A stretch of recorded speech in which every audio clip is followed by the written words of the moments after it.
الحمدللہ والصلاۃ والسلام علی رسول اللہ۔ رمضان المبارک مہینہ ہے گناہوں کی بخشش کا۔ اللہ سبحانہ و تعالیٰ نے اہل ایمان کو اس مہینے میں اپنے گناہوں کی بخشش کے لیے ایک پورا پیکج عطا فرمایا ہے۔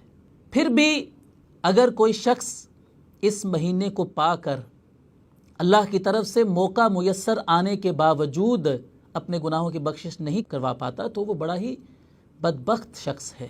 اللہ کے رسول صلی اللہ علیہ وسلم کا فرمان ہے کہ وہ شخص اللہ کی رحمت سے دور ہو جائے کہ جس کی زندگی میں رمضان المبارک کا مہینہ آیا اور وہ اپنے گناہوں کو بخشوا نہیں سکا۔ ایک مرتبہ اللہ کے رسول صلی اللہ علیہ وسلم ممبر پر جلوہ افروز ہوئے۔ ممبر کی 3 سیڑھیوں پر چڑھتے ہوئے آپ علیہ السلام نے 3 بار آمین آمین آمین کہا۔ صحابہ نے آپ کے اس ایک نئے عمل کے بارے میں جب مشاہدہ کیا تو پوچھا کہ یا رسول اللہ آپ نے ایسا کیوں کہا ہے؟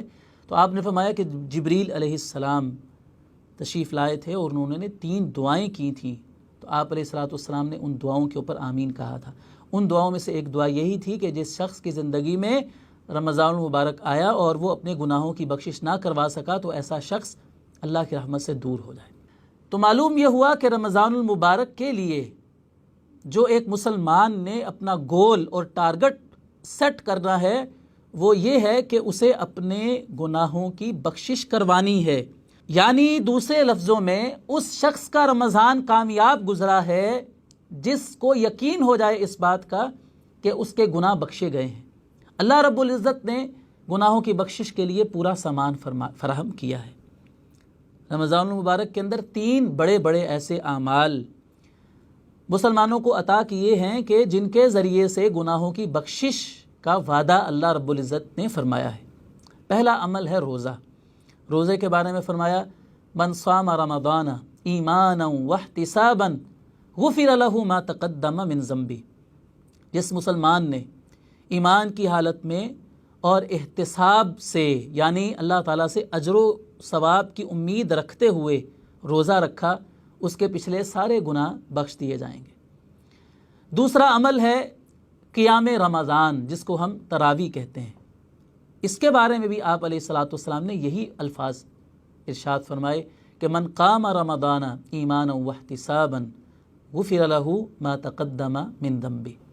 جس مسلمان نے ایمان کی حالت میں اللہ تعالیٰ کے وعدوں پر یقین رکھتے ہوئے اور اجر و ثواب کی امید رکھتے ہوئے رمضان کا قیام کیا، نماز تراویح ادا کی باقاعدگی کے ساتھ، تو اللہ تعالیٰ اس کے بھی پچھلے سارے گناہ معاف فرما دے گا۔ اور تیسرا عمل ہے لیلۃ القدر کا قیام۔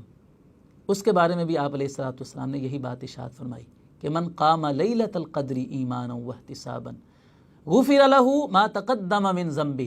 جس مسلمان نے اللہ تعالیٰ کے وعدوں پر یقین اور ایمان رکھتے ہوئے اور اجر و ثواب کی امید سے لیلۃ القدر کا قیام کر لیا، اللہ تعالیٰ اس کے بھی پچھلے گناہ معاف فرما دے گا۔ تو یہ 3 بڑے بڑے اعمال ہیں جو رمضان المبارک میں اللہ تعالیٰ نے مسلمانوں کو عطا فرمائے ہیں، اور ان تینوں اعمال کا صلہ وہ گناہوں کی بخشش بیان فرمایا ہے۔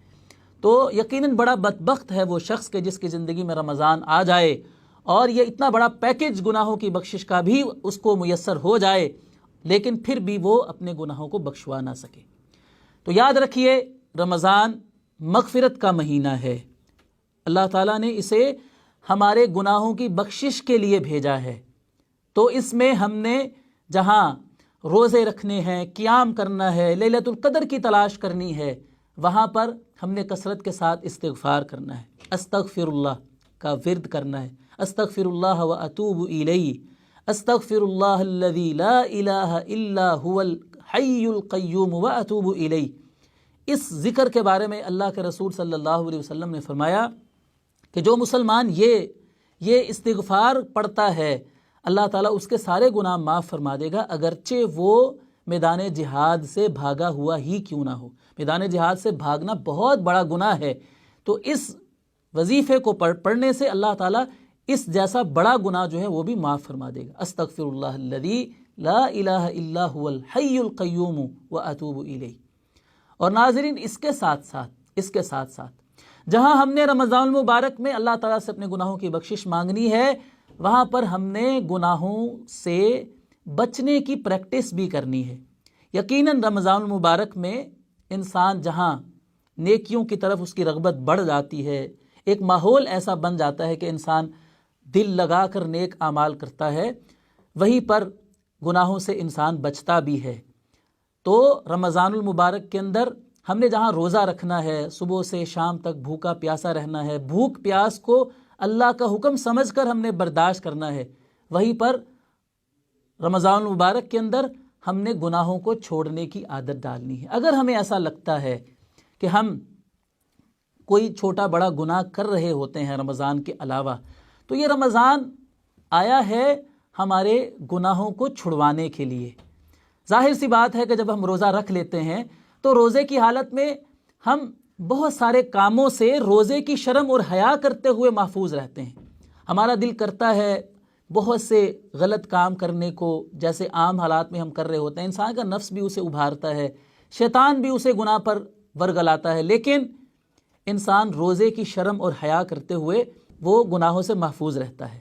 تو ہم نے رمضان المبارک کے اندر گناہوں کو چھوڑنے کی پریکٹس اور مشق کرنی ہے، اور ایک ماہ جب ہم پریکٹس کر لیں گے، مشق کر لیں گے گناہوں کو چھوڑنے کی، تو ادھر سے رمضان المبارک کا اختتام ہوگا، ادھر سے اللہ تعالیٰ کی طرف سے ہماری گناہوں کی بخشش کا اعلان بھی ہو جائے گا، اور جب رمضان گزر رہا ہوگا تو ہم بہت سارے گناہوں کو خیر بات بھی کہہ چکے ہوں گے۔ یہی ہمارے رمضان کی کامیابی ہے، یہی ہماری اچیومنٹ ہے جو رمضان کے ذریعے سے ہم نے حاصل کی ہے۔